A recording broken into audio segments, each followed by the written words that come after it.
Cuando Metallica Dominaba El Mundo. Metallica just started out being basically James and Lars. James came from a very strict background and grew up in a suburb of Los Angeles, Downey, Norwalk area. My dad left at 13, and my mom passed on when I was 16. It's like, what's going on? Everyone's just leaving me. But the music was a huge, huge savior in my life. I moved from Denmark to Southern California in August of 1980. I was 16 and sort of fooling myself into believing that I was going to follow in my father's footsteps, be a professional tennis player. But within 5 minutes of being in L.A., it was all about the music in England. The new wave of British heavy metal was just starting to explode in England. You had bands like Iron Maiden getting recognized. Diamond Head, Angel Witch, Tigers of Pantang, Venom, full-on metal bands, back when they were really metal. So I became kind of obsessed with all of it, and I threw the tennis racket, burned him probably, and kind of started fiddling with the drums. And he was always like, I'm going to start a band. We're like, yeah, sure you are, Lars. Well, I started advertising through the Recycler's classified ad newspaper in L.A. where you could sell your car or find a lead singer for your band. Every week that it would come out, looking under H, for heavy metal, or M for metal, it was always him and me, maybe a few other people. One day this guy named Hugh called up and said he was pretty into the metal stuff and he was going to come along for a jam, and he brought his friend James Hetfield along. I went to his house and, whoa, man. There was a very interesting smell, a very Danish type of armpit smell. James was incredibly shy and could hardly even make eye contact, but he seemed to at least have a passion for some of the same things that I was into. His drumming was not amazing, but he had this drive. Hooking up with Lars was awesome, and we bonded a lot in the music and in the drinking as well.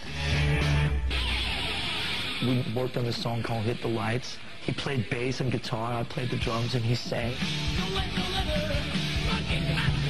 The production wasn't good, but the song had attitude, kind of just dirty and in your face.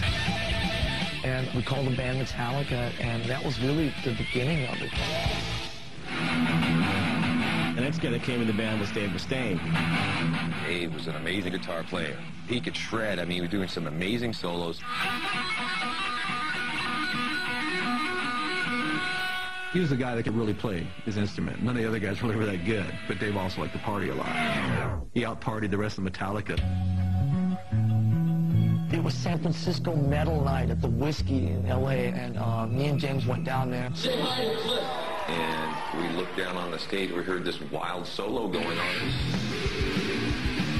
There was this big mop of red hair going nuts, and it was a wah sound. It's like, man, that guitar is heavy. And we look and we're counting the strings on it. Dude, that's a bass. It was this guy, Cliff Burton. Me and James had never seen anything like him. And we just looked at each other and said, we have to get this guy in our band. So we stuck around and we pulled him aside and said, you are amazing. We got to steal you.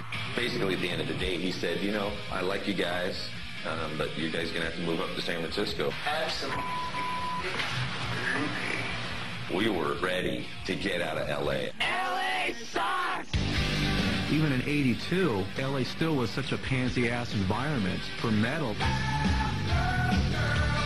Hair metal, big hair, glitzy outfits. Harley Quinn Red had talked about strippers and partying, Getting laid on the Sunset Strip. Metallica was completely different. They were street. It was just t-shirts, jeans, let's get down to business. Let's not screw around. Why should we change? We're on stage. We're not trying to be something big and fancy, We didn't fit in with the music scene in L.A. We did up in San Francisco. In L.A. you get drinks with umbrellas in them. Up in San Francisco, it's a beer can. It was a much grittier atmosphere. So we went right up there instantly. San Francisco, would you please welcome Metallica? All right. That whole scene in San Francisco at the time was just waiting for a band like that to come up there and play. They liked the music, they liked the lyrics, and they didn't have to dress a certain way. Guys like me that were wearing like my Judas Priest denim jacket painted and my scarf. Metallica said, take that off. It's not metal. Just hang out. We made a demo tape, and I just sat there and sent it to 20 people.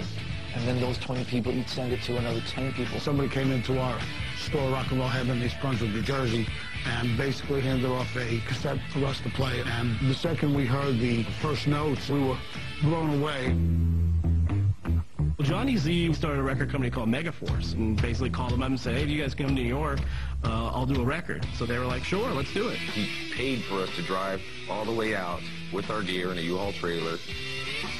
He'd never even met us before. First thing we say to him is, hi, we're getting rid of our guitar player. On our way out to the East Coast, we were staying at connections of friends, and Dave, he was trashing our houses and just really disrespecting stuff. You know, we drank a lot. God, we drank a lot. But Dave had sides to him when he was drunk that was not positive. I think especially Cliff thought that Dave Mustaine was just like out of his mind. It was going to bring us all down. We had to put an end to it. If you ever wake up and the other 3 band members are sitting, you know, within 2 feet of you, staring at you as you're rubbing sleep out of your eyes, probably not a good sign. And that was what Dave awoke to that morning. We had the bus ticket in hand. Dude, we've got to let you go. Gave him 15 minutes to get his things together, and then put him on a bus and then back to California. Probably not the nicest way to do it, but that's all we knew. So me and James got roaringly drunk about 10 or 11 in the morning and went sightseeing. Start spreading the news. We went to the top of the Empire State Building and just started drinking. And whatever that did for us, it helped. That same night, Kirk Hammett came out from San Francisco, who was the lead guitar player of this band, Exodus. When I arrived, it was about, I'd say 7 o'clock in the evening. These guys were just getting up. And I thought, wow, I like these guys. He set up his gear. We played Seek and Destroy, and about halfway through Seek and Destroy, I remember me and James looked at each other and kind of just nodded, and we knew that it was the right thing. They never really told me that I got the job or I was in the band, you know. I just kind of went along with the ride, and all of a sudden I had about, I don't know, 10, 12 gigs under my belt. Kurt, when he first came in, he looked like a guy he was really shell-shocked. Within the first 2 or 3 weeks I was in the band, I found myself getting in between Lars and James. I can remember us just drinking, and all of a sudden Lars and James getting into it. James pushed Lars, and Lars fell into his drum kit. And Lars got up and started running toward James and tackling him. And me getting up and going, hey, whoa here, guys, come on. Little did I know that that would be something I would be doing on numerous occasions over the next 20 years. We have a debut album out on Megaforce Records. It's called Kill 'Em All. What Metallica did in 1983 was they delivered an album that went where others didn't go. It was just so aggressive and so tough, and it's, you know, boys will be boys. No American band ever sounded like that. And you had all these underground kids that all of a sudden when that record came out, it was like, this is our band. This is really our band. We had a very, very pure vision back then. Just 4 guys who just loved to play metal. We didn't think too much, we just did it. We were just living in the moment. We had the songs, we had the attitude, we had the fire. We were out to conquer the world. A continuación, Metallica bebe su éxito. Everyone was calling us alcoholic. We were proud of that. We're living the rock and roll dream, and we can drink more than you. Y después se vuelven asquerosos.